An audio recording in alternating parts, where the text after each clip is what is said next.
स्तुत्यं नरं चैव नरोत्तमं देवी सरस्वती व्यास ततो जयमुदीरयेत्। मुखं करोति वाचालं पङ्गुलङ्घयति गिरिं यत्कृपातमहं वन्दे परमानन्दमाधव। ଏହି ଚ୍ୟାନେଲକୁ ଉପଭୋଗ କରୁଥିବା ସମସ୍ତ ଶ୍ରୋତା ମଣ୍ଡଳୀଙ୍କୁ ମୋର ନୂତନ ବର୍ଷର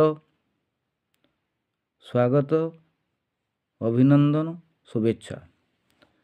ये तृतीय पर्याय ये भागवत तत्व परमार्थ कथा को नहीं आम किसी आलोचना करवा।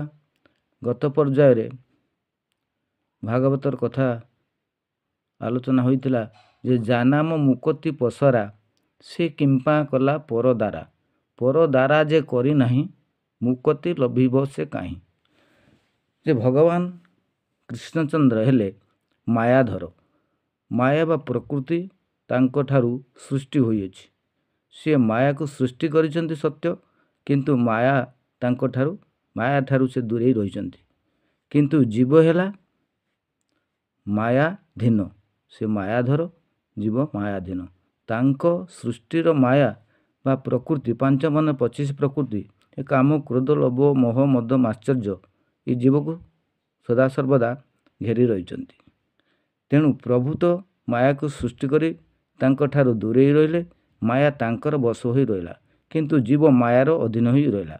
जेतेबेले ए जीव तार समस्त प्रकृति बा देह मन प्राण को प्रभुंकर सेवा भक्ति कर्म रे नियोजित करिवो, ए प्रकृति गुड़िक विशुद्ध होई सेतेबेले तार आत्म उन्नयन बा बौद्धिक विकास रे मुक्ति लाभ पथरे प्रकृति माने सहायक हेबे।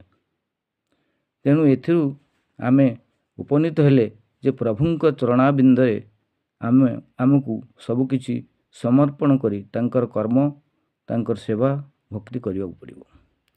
द्वितीय कथा है जो अनादि नमयी नृसिंह चरण, अनादि परम कारण। जे नमयी नृसिंह चरण साधारण भाव में यार शाब्दिक अर्थ एवं तत्व अर्थ किछि अलग रही, जहाँकि आम बर्तमान कहूँ ता आपण माने श्रद्धार सहित श्रवण करंतु। जे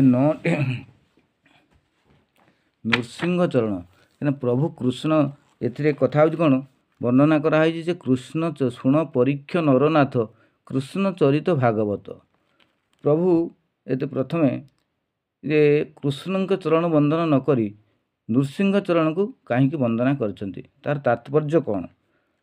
नटी नाद बोली कही मोटी महाशून्य होई इति ईश्वर साक्षात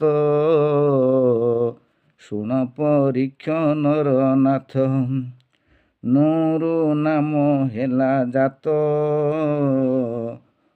सीटी शिशु वेद तत्व हटी हकार होइला सकल घटरे रहिला चरु चराचर हेला ररु समस्त क्षरिला नटी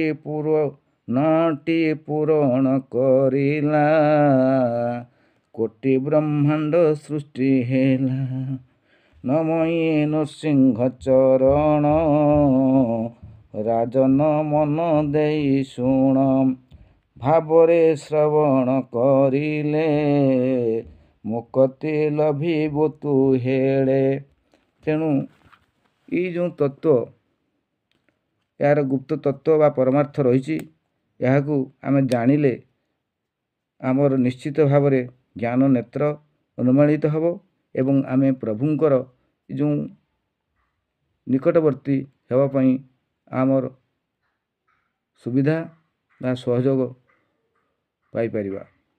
ओम शांति ओम शांति ओम शांति।